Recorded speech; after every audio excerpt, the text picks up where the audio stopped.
during the day and not everyone else is using the internet. Gotcha. And it might be better to run internet at this time of day, at Yeah, least through 'cause my phone. before I couldn't see your face, where now it's pretty decent. Well, so that's the thing. It always looks decent on my end. Like you always look good. I always look decent. And then I went back and saw it, and it's not that great. What I end up seeing, So It is that door. There's definitely that light coming in the door. See how yeah, bright it is back there? yep. My Canon will do the same thing. And I don't realize it because I'm holding it, talking, and I'll turn and I'll black myself out. That's him. That was, whatever. It all the way. I mean, literally no one is watching, so I'm not really too. Well, you'll have that. Well, it's a Sunday, middle of the day. Oh, no, all the way. Okay.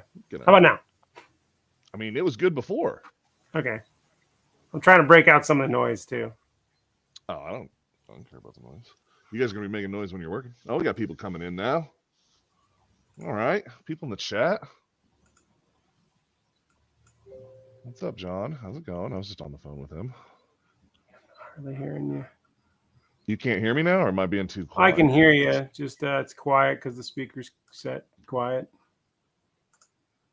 Well, if you're not talking in the chat there, bud, you can't see him. Can't adjust the volume either. No. It's as high as she goes. And that's because it doesn't want to. It's not letting you back feed through. It knows. Probably. Well, these speakers are built into the back of the monitors. Oh. So they're not good speakers. That makes more sense. Listen, I'm not shaving it. We're growing mountain man beard all the way. Braid it together type thing. So what are you working on there, bud? What we got behind you there? What is that? What is that pile of garbage behind you right there? It's an Oldsmobile Omega. Have you fallen in love with it? Small block. Have you fallen in love with it? Is it one of those ones where it sits in your garage long enough and you're like, oh man, this thing. No love. This is about ready to fall in love with fire. Oh man, you know how that is though. Sometimes you get somebody's shit in there and you're working on it and you're like, okay, I actually kind of like this car when it's done. It's just for the first day, I was like, maybe I like this car, and then as it's gone on, so much hate for this fuck. I wouldn't own one of these. Like, tell you the truth, you had a buddy that had one of these too. That he put an LS in or had an LS in. Same car. Yeah, basically. Well, he had his was the full hatch, but yeah, it's same damn car. Same thing, and they're a poorly built car. Hell yeah, brother. Everyone's growing, man. Get out there doing them shorts. It's where it's at. Yeah, Bean's car was not as hacked up as that one, from what I've heard. They'll have to wait for your stuff to come out to see it, but man. This car's like factory. What are you talking about? Yeah, this car's got no hacking. It's just all bad engineering. This is 100% zero hacked car. I thought about the whole engine hackery. No, they just stuck weird mounts on it that didn't belong there. I actually put them back to the factory mounts, so it's okay. It's all stock stuff. I thought it was hacked up in there when they had shoved that motor in there. What wasn't supposed to be. They just riggered it all up with bolts and strappage, and that's not nearly as bad stuff. No, we fixed all that. How's it going, brother? That's all been repaired. Well, I didn't want to give it all away. I was, leading to some freaking, suspense for you there, bud. But whatever. Show them behind the curtain. I'm waiting for your legions to show up and be like, "Holy shit! There's dudes. There's two of you now." I don't know how they would get alerted. I didn't tell nobody. Oh, that explains a lot, actually. So I did see exactly what you're talking when we were talking about earlier with the community posts. Mm-hmm. I community post up for the Volvo build yesterday, right? And 2 people hit thumbs up on that. I don't know how many people it showed it to because it doesn't tell me that metric, but 2 people interacted with it by hitting thumbs up. I put up a picture talking about it today, and already before we got on here, it was over 10, 12 people hitting thumbs up and people talking on it. And I was just like, that is crazy that they don't want you to promote your own shit, essentially, or promote video. Can go into the analytics and look at the posts and actually see how many people weren't subscribed that interacted with the post now too. So what do they consider an interaction? Like, whatever. Okay. Well, I mean, if I only have 2 likes total, I know that it does. Well, I know there isn't 1,000 people that subscribe to me that are thumbs up in these posts. So facts. Really, yeah. No, this is a little Mountain Man in the Fridge live stream. Is that what we're gonna call it? I like how your shirt matches the car. Was that intentional? No. Yeah. No, just kind of happened. Yeah. Well, on this camera, at least it looks pretty much the same. Old stupid fast truck. How you been, brother? Everyone's out there checking in on a Sunday. So, are you giving up on the carburetor now? What's the next order of business moving forward? Buy a new carburetor. So we're guys got to find a carburetor. That's just where we're at. He sent me a couple Hollies that I said, yeah, buy that if you can get it for $100. I'll rebuild it. I don't care. Yeah. Anything is rebuildable compared to the thing I just put back together and tore apart. Now, here's the real question: are you gonna keep that junk carburetor? Because I already put it in my pile of stuff. Pile of 1406s. Yeah, I already got a pile of 1406s. I figured it was just like, if I need some bolts or something. So you're telling me you have a pile of these, but you can't make one work? No.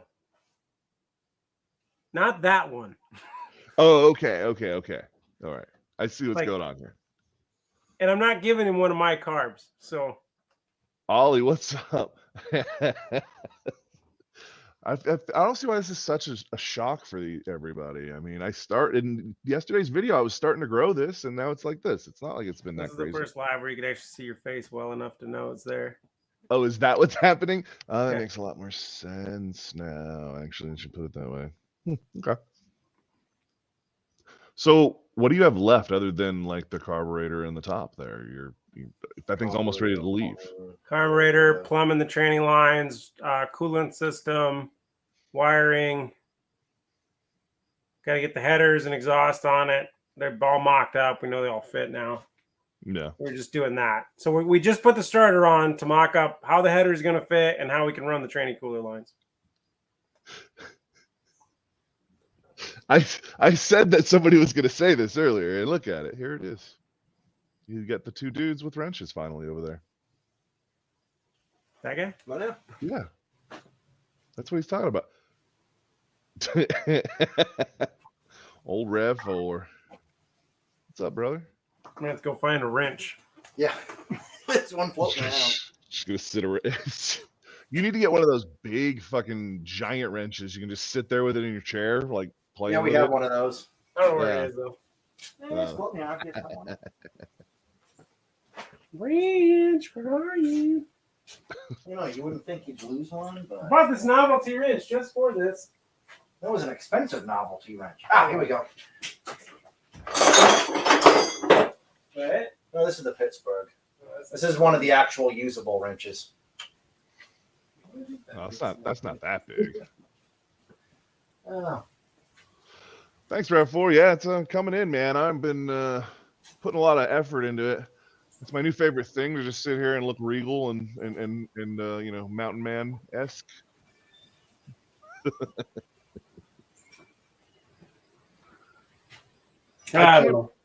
We literally have dudes with wrenches looking for a wrench right now. Yeah. Story of our lives. Listen, if somebody doesn't turn this into a freaking a short for some sort of consumption, this guy, this garage is a disaster. Nothing's getting done in here because you should definitely probably clean before you start a project, and not just let everything be piles upon piles. It's just magically right there. There it is. It's in the tool cart. You guys walked by a 4-foot wrench like 3 times and couldn't. Wow. Yeah, that is what size is it? Oh, it's only 1 3/4. That's not that big. So this is why I chose this wrench, because this is like $60 wrench. Wow. So when you go above this size, they become like $106. Oh wow. They almost double. And I can do this. It doesn't make my arm sore. Bigger than this, I was like, oh, see, that's the trick. Yeah, you gotta the big wrench. You gotta like be able to like hold it out and touch it to your nose with like just your wrist. Yeah. Well, it's not long enough. You need a longer wrench. So we had a big hammer that we would use for seat and jacks on aircraft, and that was the trick. You would have to wrist it and then touch the hammer tip like to your nose and then bring it back. And there was many of times of people that smacked themselves in the face. It's pretty good. This dude's gonna come back with a big ass.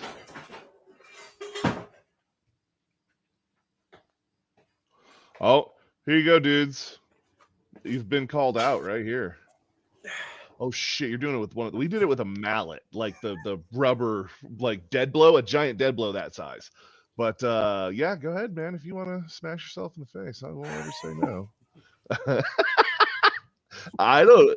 Yeah, this is a heavy sledgehammer. What is it? 28-pounder or some shit like that? This sledgehammer is a funny story. Oh, you can go get your Tractor Supply wrench. A meth head. Yeah, she was a meth head. That's how the story starts. This used to be a hammer about this long, so total. Oh, wow. And it was duct taped aggressively all the way around because it had been broken, and she stole it from somewhere. Oh, and she would carry it around her house when she'd get all methed out, swinging it like this, just like. And it was her protection tool, is what she called it. And I took it away from her. She didn't get to keep it no more because it was a good sledgehammer head. I just had to throw it on a new handle and then would burn the handle and stain it. And yeah, polish the fucking. That thing looks like it's never been used. yeah, I polished the head. Yeah, yeah. Tell us more. And I painted it. No, don't tell us. Don't tell us more. It's a family channel. Yeah, it's got black. We actually painted in the inserts. Oh my lord! I was really bored one time. This one time. I've hit things with it, mostly myself. We don't talk about that. Oh yeah, yeah. Oof. Nah. I've seen. Only. Here you go. The TSC wrenches are not really bad. $10. $10 in what decade? Yeah, I was gonna say. I don't know. You ain't getting no wrench for $10. I actually had a buddy come over. My buddy Chris, who was doing the welding on that radiator, and so he's using all the nice new tools and everything I've got for welding, and then he goes to need like hand tools, and he's like, "Your hand tools are the worst." It's like, how do you have these terrible hand tools? What do you got going on here? It's a gift pack lever wrench, brand new in box. Oh yeah. Oh, we're soloing it this time.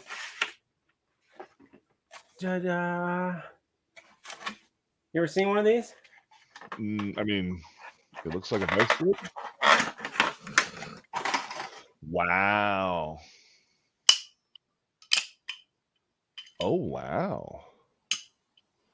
So it's like all of the on there when you click it on there, huh? Oh yeah, and then you can adjust the tension. Too much tension. They're like a antique. More pressure, less pressure. Now it's broke. Oh, shoot. There we go. Now you broke it. It's broken. Tell us more about your new awesome tool. Hey, it was free. Look, I also got this. Ooh. Oh man, you're killing me.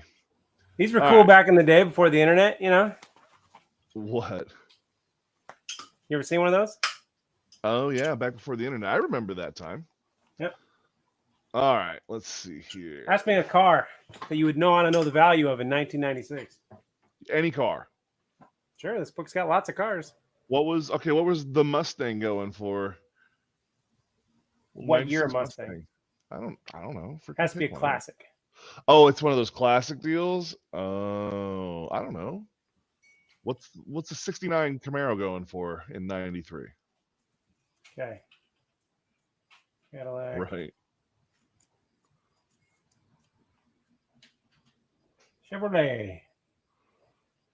76 Monza. Ooh. Oh man. And you keep these? Why? Just so you can do this parlor This was getting trick thrown where away. my- I had to keep it. This was getting thrown away. I had to keep it. Here's your next one. Oh, dang. What? Actually, it was worth quite a bit. Yeah? So really, the value hasn't gone up that much.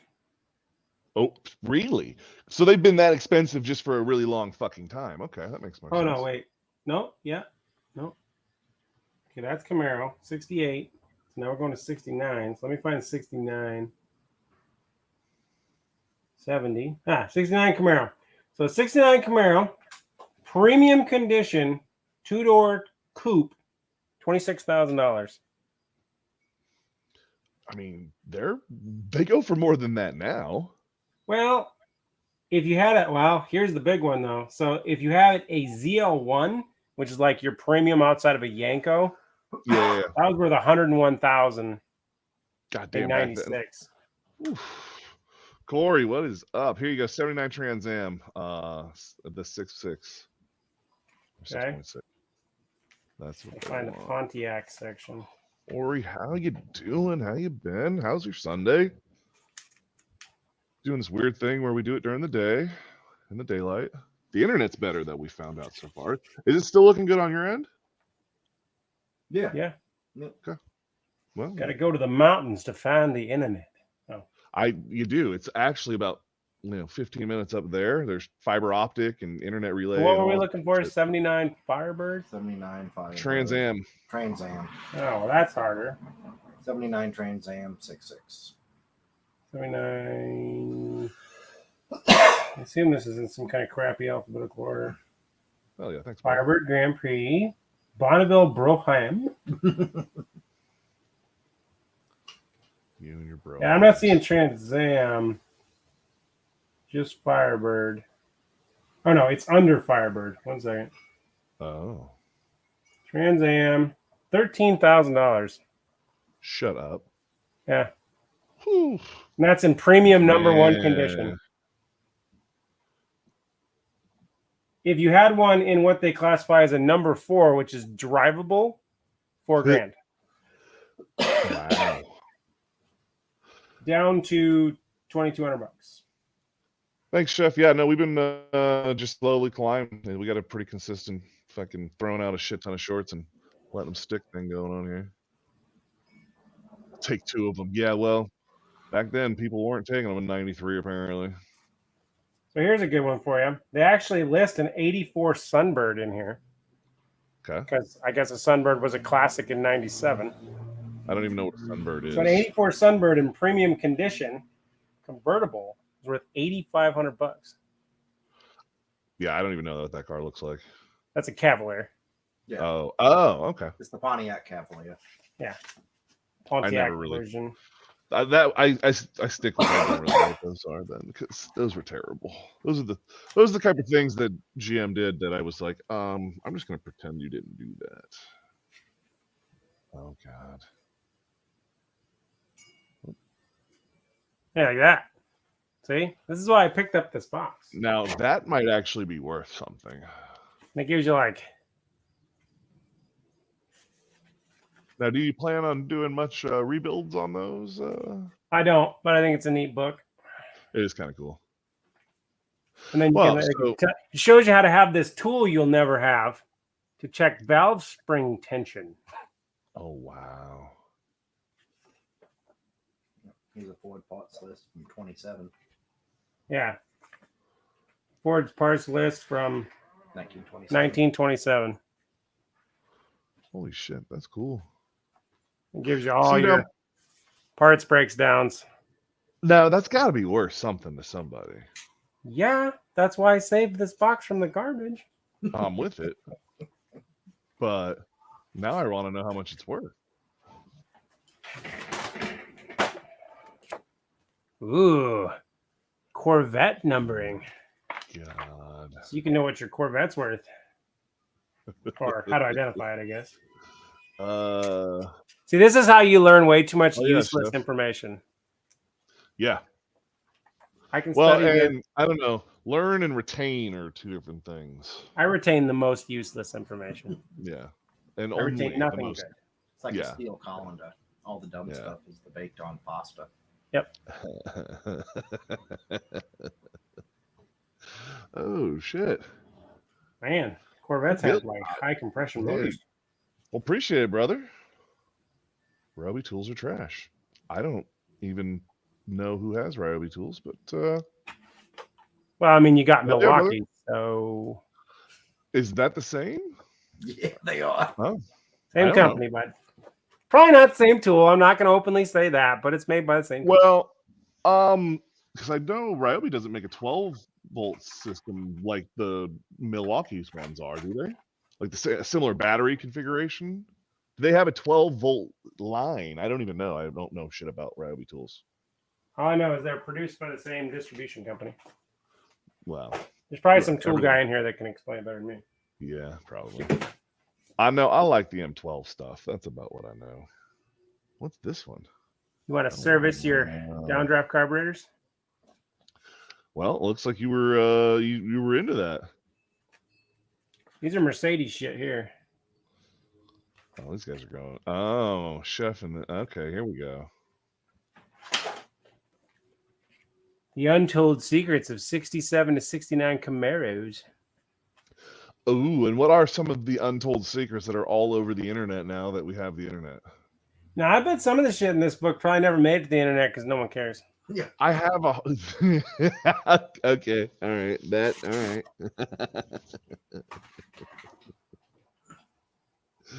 Oh shit. Okay, so this is going to tell you that this Camaro was better because its sway bar was a 16th in larger diameter than the standard. I mean, that does make it Ring-a-ding. better, right? Yeah, I also got this ring-a-ding. Boop, boop. What? This is just out of the trash you saw on the side of the road and had to have? Yeah, it was dumpster dive. Yeah. Yeah, that sounds about right. You know me. I know, because you're like, oh, I got so much stuff. I don't know why I have so much stuff. I found all Lots the of stuff. sticking out of a dumpster. Here we are now. Oh, Mercedes-Benz Club of America. Yep. Ooh, there we go. This was fancy man stuff. Yeah. I only So- own Camaros because they're collectible. So you've been looking through the Volvo build footage lately. You've been watching all the videos and everything. It's been how many months now? 4 months? 5 months?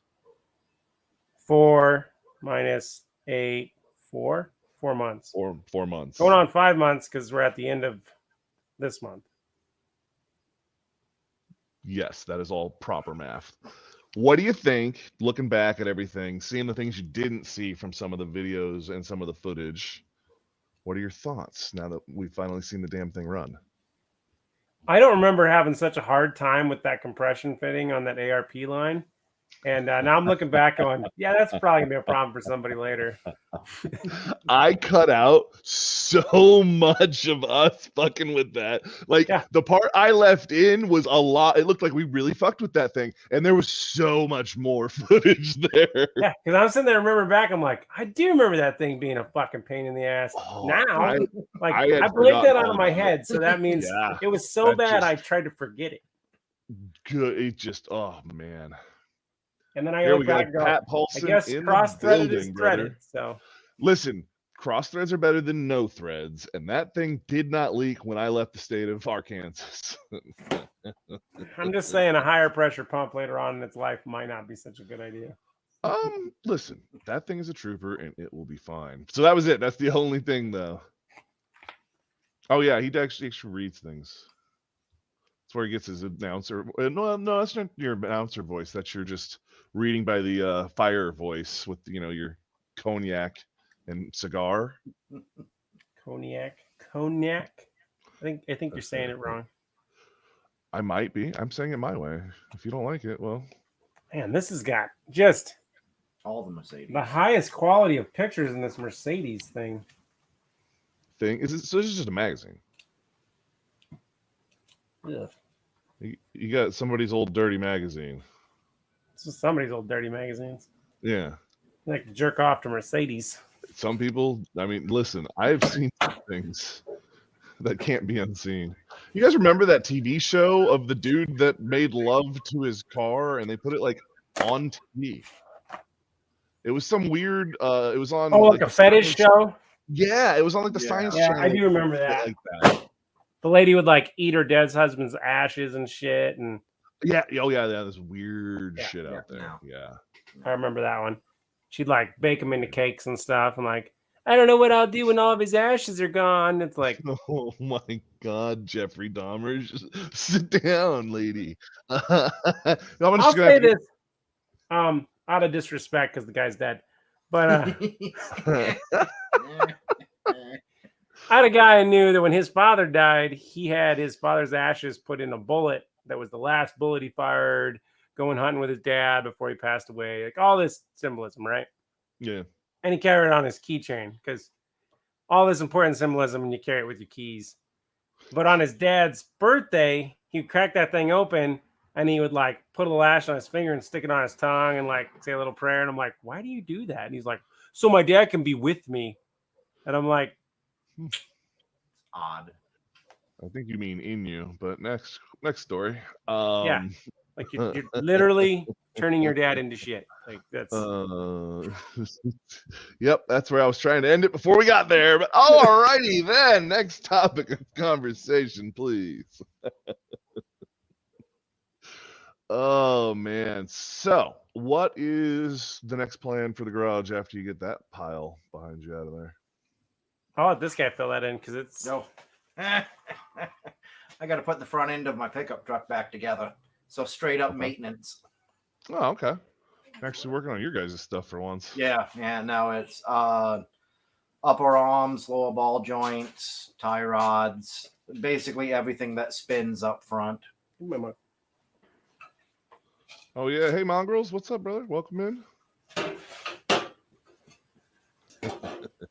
Everyone in the house. What are you making? Little drinky drink over there? No, just straight up root beer. Oh, that's only the highest quality of root beer. right. And why is it the Chevy Beretta? Beretta. Oh wow. When I was doing the car show scene with my Z, there was a Beretta that was done.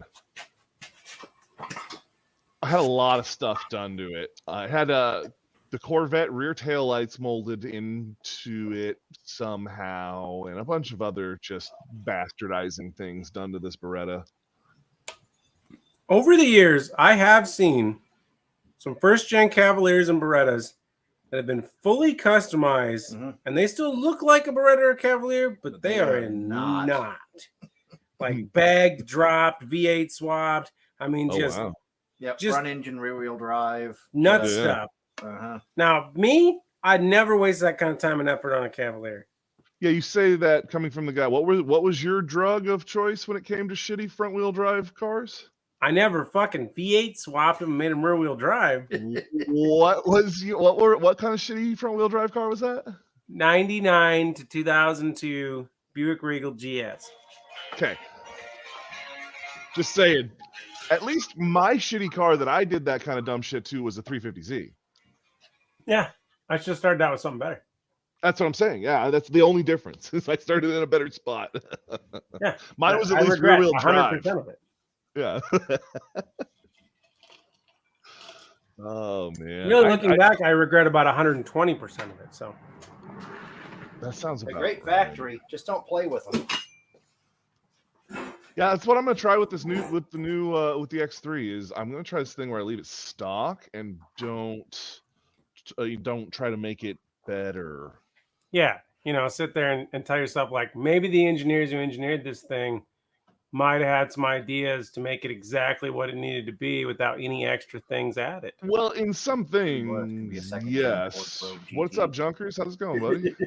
Well, so it's like they engineered that frame. Like I know we've talked, but I know we didn't talk online about this. So I guess the way that frame is engineered is wild. It's 16 gauge tubing, 1 7/8 around, and everything has laser. It's all laser cut. The tubing's all laser cut. And it has little tab locks that basically let a tube come in and slide lock into the other tube, and then in a jig. And the whole frame is put together in a jig. All the brackets are riveted on, and then the thing's sent into the robots, and they weld the whole thing together.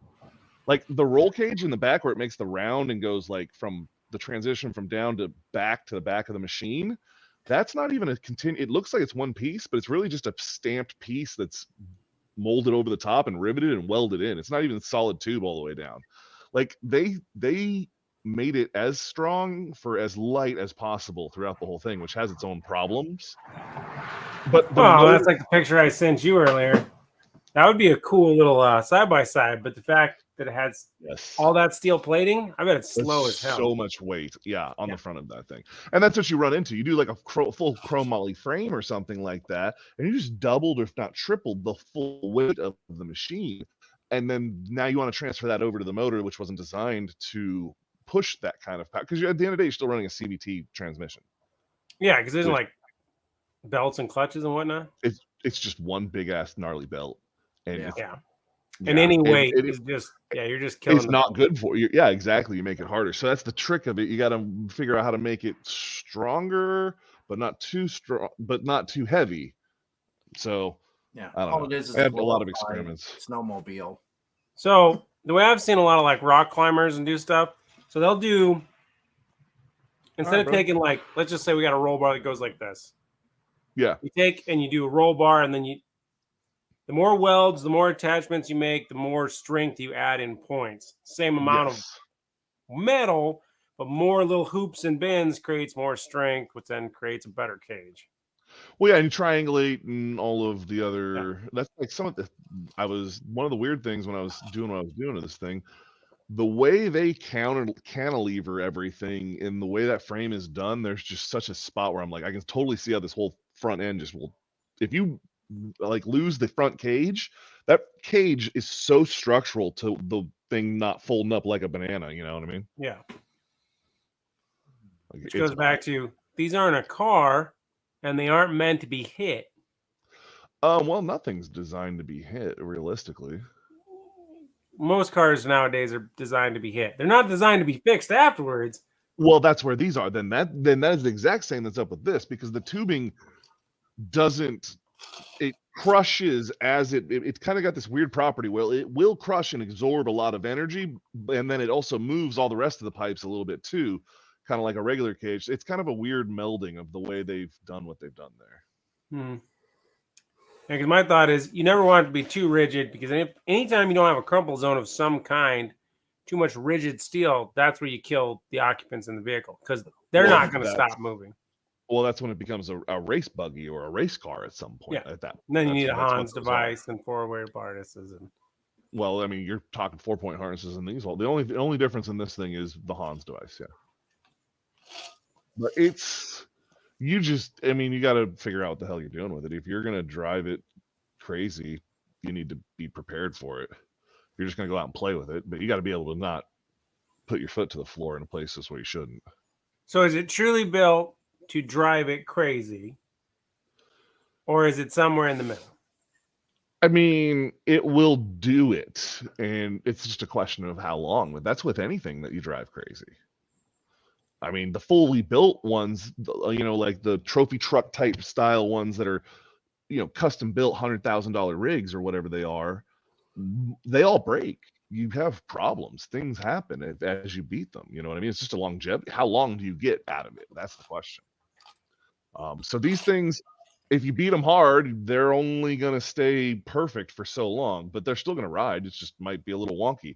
But if you're out on the road beating the shit out of it, riding trails and just killing it, you're not going to notice that it goes down the regular road a little crooked because the frame's a little spaghettied. You know what I mean?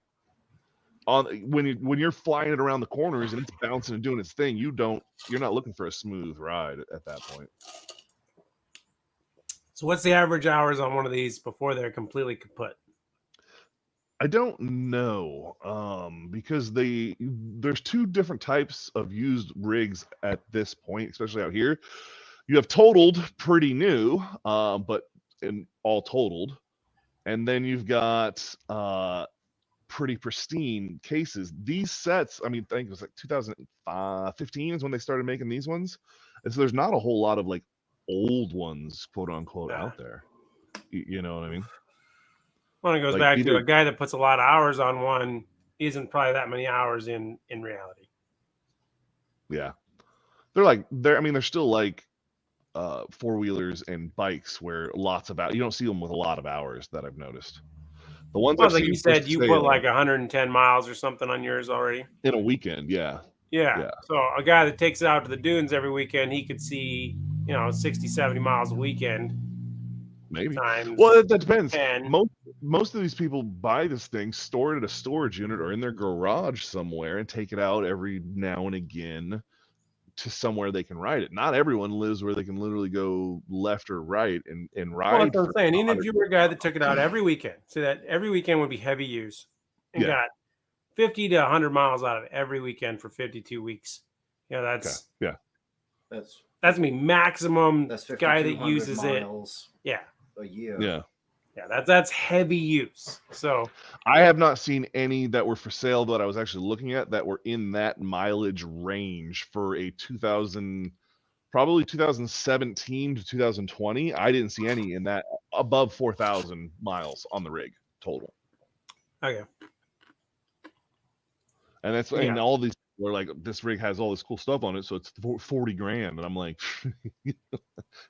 it's such a weird market, man. It's like in cars, you put aftermarket shit on cars, and to a point, it's just like whatever, who cares? Unless it's something rare or something that makes it worth that for whatever reason, but not in this community. You put aftermarket shit on there and make it cool, and because there's not enough of them out there, I guess people buy them.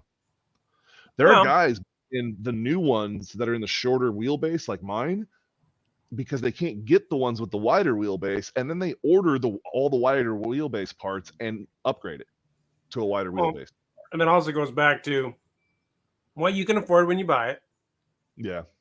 And comparable to paying someone to put all those parts on, it seems expensive, but if you're only paying for the value plus the parts, you're saving money on the guy putting them on. Well, but here's where it gets even better. They buy the brand new rig because they can finance it. So they finance the rig, the smaller rig, and then they spend cash, the whatever $3-5 grand it's going to cost them to put the wider suspension on it. Because they didn't put any money down on this rig. And now they're in this thing upside down backwards. They sell all the other stuff off, like the new never used stuff for like $2 grand. And go down the road with their rigs, man. It's wild the stuff these guys do. See, all we ever see them is like some of your bigger farmers around here will have them, and they'll rip down the gravel roads and through the fields with them a little bit, and that's really all you can do with them here. There's not a lot of. There's no off-road park. There's no sand dunes. There's no. Well, you guys have a lot of dirt roads, though, right? Yeah. In Iowa, a lot of dirt, and you can drive those on all the dirt roads there, right? Nope, completely illegal. It's legal to drive on the dirt road, right? Or no? Really? You cannot drive anywhere where a licensed vehicle cannot go.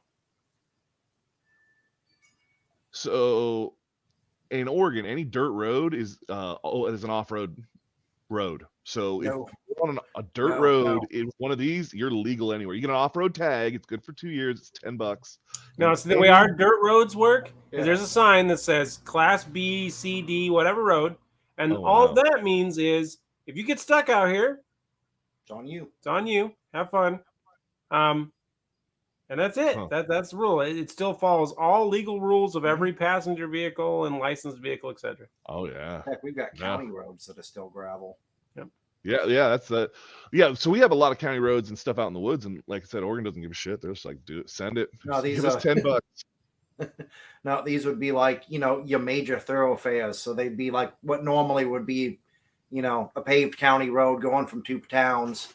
They label it on a map as a paved county road, but you'll have segments in the middle to where it's cement. We don't need that. Yeah, we ran out right here, so yeah. Well, we actually have small towns that every other street in the town is paved and every other street is gravel. Yeah, because the people didn't want to pay the higher taxes to maintain the paved street in front of their house. Yeah. I don't know. And they get all mad when people in the city are like, we should pave everything. Not in my house. I don't want to pay those kind of taxes. My tax? Yeah. Well, listen, I don't want to pay those taxes either, though. So, I mean, you can't get. Because we have a lot of, you could call them small farm towns, little populations, little pockets of towns. Like 20, 30 people a pop. Yeah. Yeah, that's like the entire Oregon. That's how all the towns are everywhere here. But towns only exist in our area when there's a grain elevator. Oh, okay. So that's what drives all of the everything. Okay, yes. If you have a grain elevator, that's where all the farmers live all over. They come down to this little town and they dump their grain and it gets on a train and it takes off. And there's train tracks, obviously, through every one of these towns. That's like mill towns in Oregon. They'll have a mill or a place where the whatever comes in and goes. And yeah, that's all of Iowa. You have your major towns that are in places, but then everything else is just one small town. And it's a farm community town, and all your farmers bring grain to this location, gets on the train leaves. Yeah. And there's usually a general store, a bar. That's what they've done here is they've closed all of these mills. So there was mills all over. So they've closed all these mills. The property goes up for sale. It sits forever. No one buys it. Then one of the other mills somewhere buys it and guts the place and uses it for storage. And so like in my hometown now, we don't have a mill for logs, but they bought the old mill that used to do logs. They keep all the logs there, and they have a train that goes from the coast where the mill is, brings in cutwood, drops off the cutwood, picks up the logs, takes it out to the mill. So we have a couple smaller towns that a lot of your grain elevators that pick up grain, that's what they're in business of doing. They transport, they buy the grain, they put it on the train, they get a cut from the provider, and then they give you a piece back. So they're just playing middleman. So then you'll see they're YouTube. Yeah, they're YouTube. Yeah. But depending on where you're at in the state right now, we have farmers that have gotten big enough that if they have enough land around that mill to where they're going, hey, not mill, but elevator. Yeah. We are the one bringing all of our corn to you. How much do you want? And then they just buy the goddamn elevator, and then they start processing their own corn. Well, then what this creates is now every other small farmer that was bringing their corn to said elevator affordably because it's within a distance, that big farmer starts going, well, I can process my own corn for free. I'm going to charge you whatever I'm going to charge you. And if you don't like that, I'll buy your land. Yep. Well, there's a thing about that. It's monopoly laws against that type of thing, but they don't filter down to that level, really. Yeah, I actually know a farmer that his boast when asked, well, how much land do you own? He goes, I don't know. I lose track. It's a couple townships. Yeah. And a township is like 8 square miles. Yeah, but you're talking about farmland, which is, as you told me, not apparently cheaper than regular land. Somehow, you've told me this before. It's not cheaper. No. Well, it's cheaper than land that you could produce to put a house on. Yeah. Yes, that's what I was talking about. Yes. Yeah, but it's not cheap. It's not cheap. No, we were talking about how expensive it was, but like I've never looked at farmland before. I've looked at lots of land. There's no infrastructure. There's no water. There's no power. There's no gas. There's no. That's how they do that there. Say they make it to where you can't.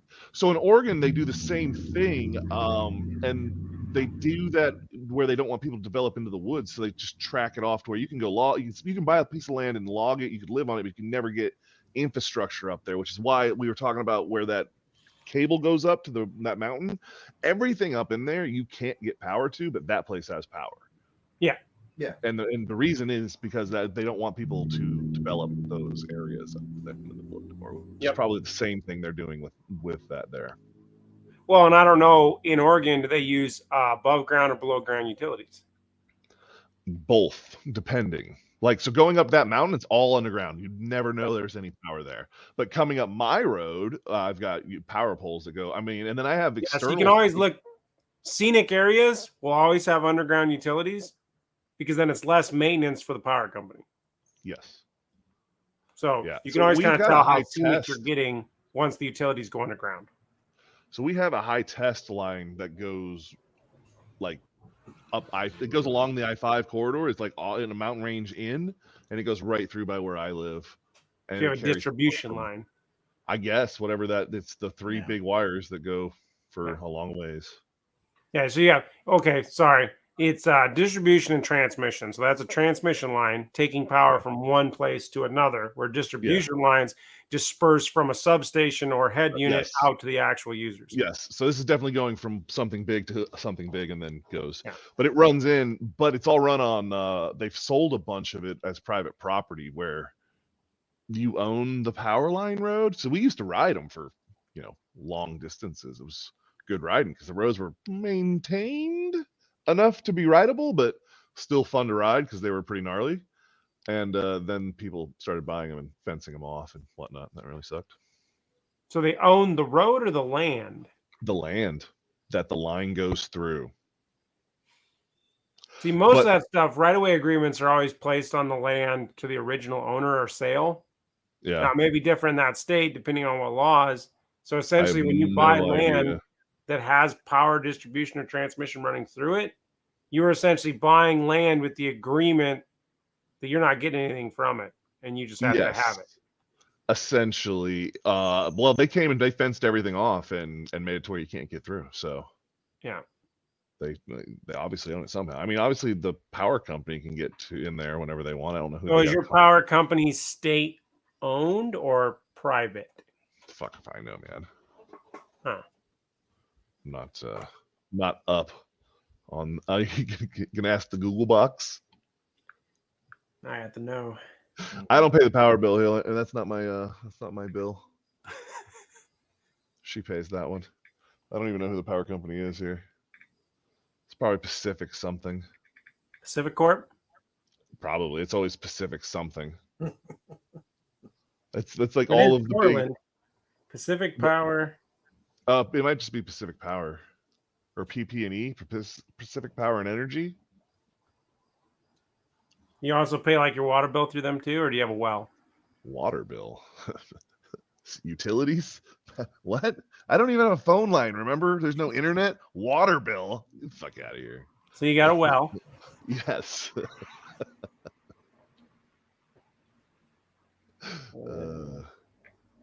There's no sewage bill either, if you were going to ask that next. How does your state deal with that? We have septic tanks. Yeah, but in the state of Iowa, you're not allowed to call it a house without a septic tank. Well, yeah, we have septic tank. Okay. Some states allow you to have outhouses and everything else. Yeah. Oh, well, I mean, I'm sure I've been to plenty of places up in the woods that have outhouses. So, I mean, where do you poop when you're in the woods? What are you reading? I forgot. I didn't even look this up. Oh, Jesus, look at you. I don't think anyone really cares. You're the only one. So you need to ask the person who pays the bill if they're paying Pacific Corp Energy for power there. Okay, why?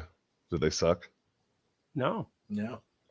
Is that yeah, that's our umbrella subsidiary. Yep. Is that sweet? Do I get an employee discount? Funnily enough, no. No. I wish. That is a very huge misconception. There's a lot of people in this city that'll be like, "Oh, you work for the power company, huh? Do you get like a discount?" I wish.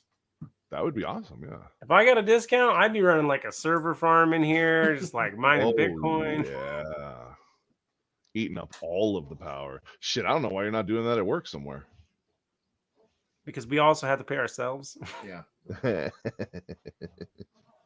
That's the sadliest thing too. Like a bill will come to ourselves from ourselves, And then questions get asked like, why are we using so much power out there? Aren't we the people who make the power? Like, I'm literally siphoning off the tap here. How do you even know? yeah. Because I remember we had a tower, whatever issue. Ooh. It's a Bard HVAC unit, BARD, Bard. Yep. And for whatever reason, it's a separate heating and cooling exchanger in the same unit. Okay. And when you set the thermostat, it programs and says, okay, when it gets this cold, run the heat. When it gets this hot, run the cold. Yeah. If it resets to default factory settings when the power goes out and the batteries go dead, it resets both and then tries to run them simultaneously. Oh, nice. That eats all of the power. Yeah. So now it's running both units and it's like, hey, you want to be 70? I want to be 74. Send it, and just. So after about a month, you get a bill and it's like, that bill's usually like $75. Why is it $1,075? And why are those units on fire when you go out there? It's so hot in here. It's terrible. So I the fact that you know these type of things makes me go to question. So I've been talking to people ever since I found out all this power and internet goes up that fucking mountain. It has me thinking and talking to people about it. And it wouldn't put it past the tweakers and mountain men of this area to try and get power off of that line going up in the absolute middle of nowhere. Well, How it's doable buried. is that without, well, it's buried, but I mean, there's markers that show you where it's buried. So you're looking to get fried bad. That's what I'm saying. Well, I'm not looking for anything, but I know there's some tweakers out there that have had to have had this idea of, well, imagine how much we could grow out in the woods if we had power out here, man. Transmission. So there's a transformer out there somewhere. Okay. Well, yeah, I don't know where. There is. So anytime you have those lines, there's a transformer out there somewhere that, okay, you're bringing in, let's just call it, to take away the math and the finite of it, 240 volts, single phase. And you got to knock that down to 120 volts off of a single leg. So you're going to have a transformer that carries the 240 volts, and then you're going to have a breaker panel that takes that down to the 120 volt, whatever you want out of it. Okay, and that would be your green box that goes in the vault next to the whatever you're doing, because I saw that. Yes, Okay, so that green box is where you'd open that bad boy up and tap off there, land your own distribution piece, and then string from that. Okay, so that's not really an option due to its location next to cameras and people that pay attention to things. That's why it's there. Yeah, that explains that.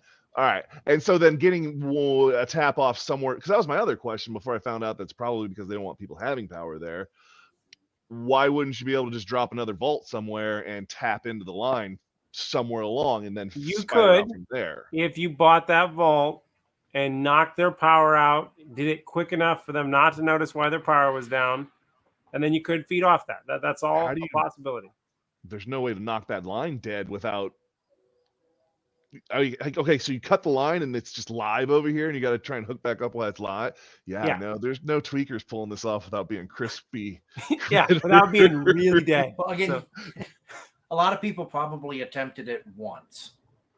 Yeah, well, I've never heard of anyone doing it, but I have a hard time believing out there in the middle of nowhere with what I've known about some of the people that are out there, that I find it hard to believe no one's tried this. So I have pictures of a bear that decided to maul one of those green boxes one time. Mm-hmm. That knocked down a pretty good area of a rural area of somewhere. I can't remember. Yeah. But it was like a 1,200-pound bear. Oh, no. And it was a very, you could see its skull. It looked like something out of a horror movie because it decided to, shred this thing open and then, bite it. And just burned its whole face off. And then it collapsed over the top of it. And just really made a mess of it all.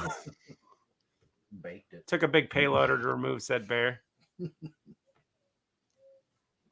Yeah, basically you're just doing a way bigger version of that there, Chef. It's essentially what we're talking about. I said, listen to this. When I bought my house, there was no meter there. I had to run all the new electrical in the house. My shop had separate power, so I ran a line. So the house never had a meter, period. Yeah, it was all just off the... Yeah, off the garage, or the garage had its own meter. For whatever we're in. Okay, that makes sense. See, some people back in the day, like my parents' house, the meter's not on the house. So the meter's on a random pole Yeah.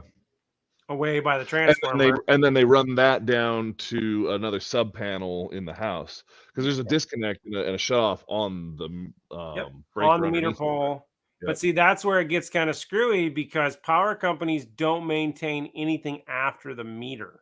Yep. So you want your meter right on the house on the back of your panel because if anything happens to that line between the meter and the house, that's your problem, not theirs. Yep, they don't give a fuck. So you never want your meter not on your house. Or whatever the structure is. Yes, said My structure. garage has its own one.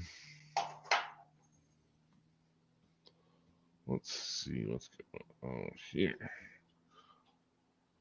What's he saying? Remodeling the house. Well, when they put the meter in, they didn't check it very well.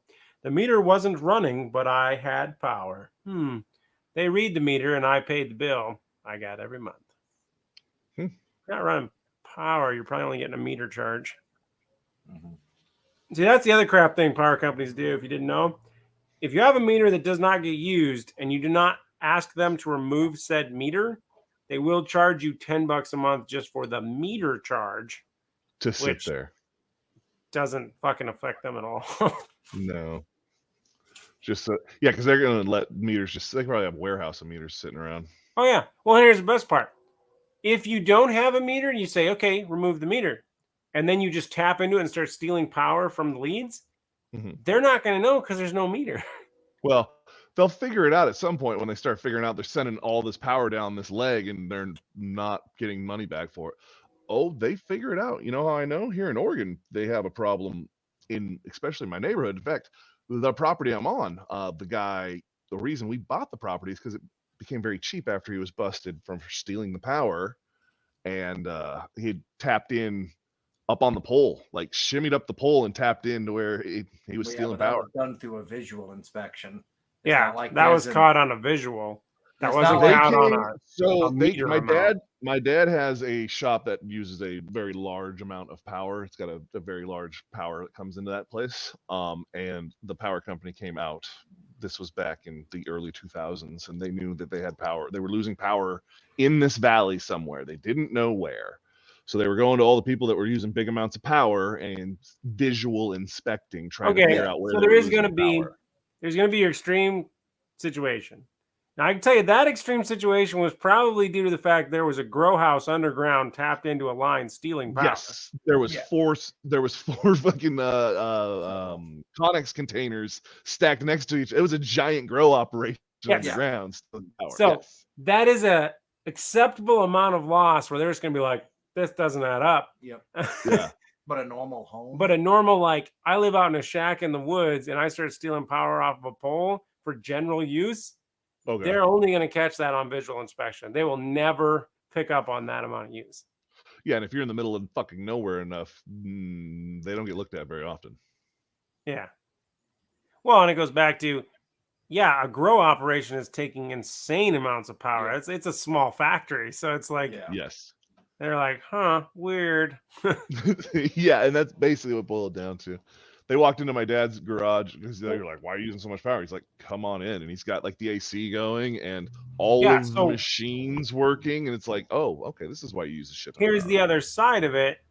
So they'll look at the highest power users in the area, but the distribution sub that is providing that power is 69 kV, 120 kV, 345 kV. They're all different amounts based on how much power they have to push out to whatever area.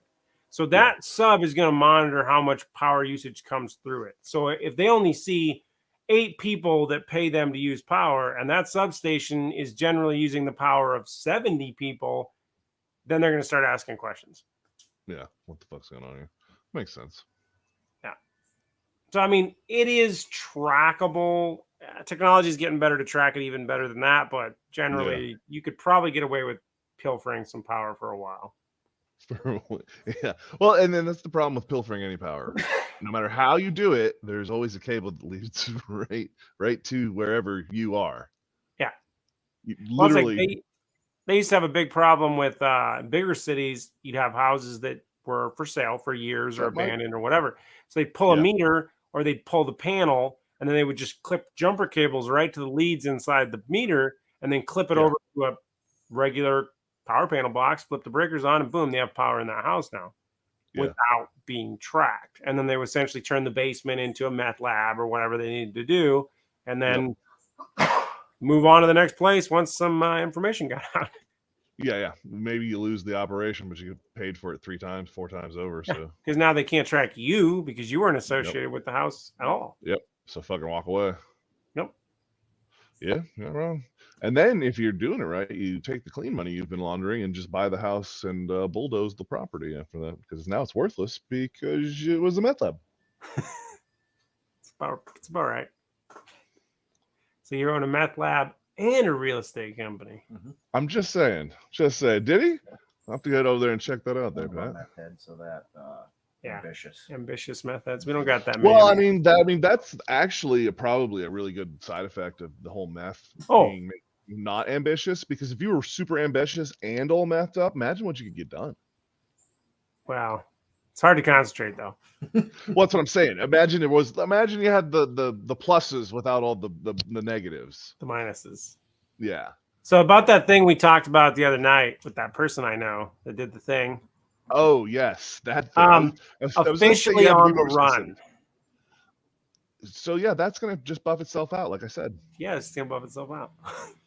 I told you if it went any which direction it was going, it was just, this was such a mess that it can only end one way, and that's Let's buff just say out. there's lots of questions being asked, and she is not around to be commenting.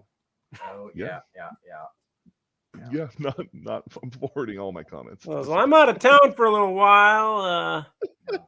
Possibly You reached my Mexico, voicemail. possibly Canada. Oh Jesus. Damn, man. So we'll That see. sucks. I'll let you know if that situation changes for the better. Well, I mean, that's situation's gonna just be that situation. That's gonna buff out. We can only hope. Yeah, there's no way she gets to stay indisposed of her own volition for very much longer. There are people that are gonna look for her. Oh yeah, and not even just like regular law enforcement people. Yeah, those are where the extra law enforcement people come in. Yeah.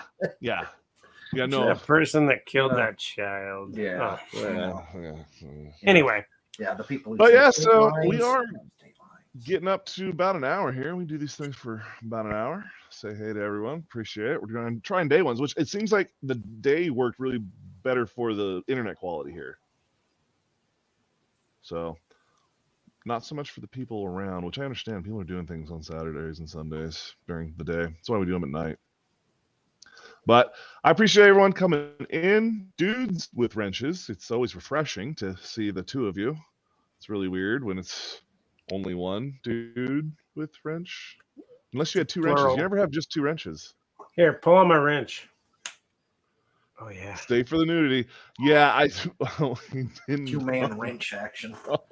that no.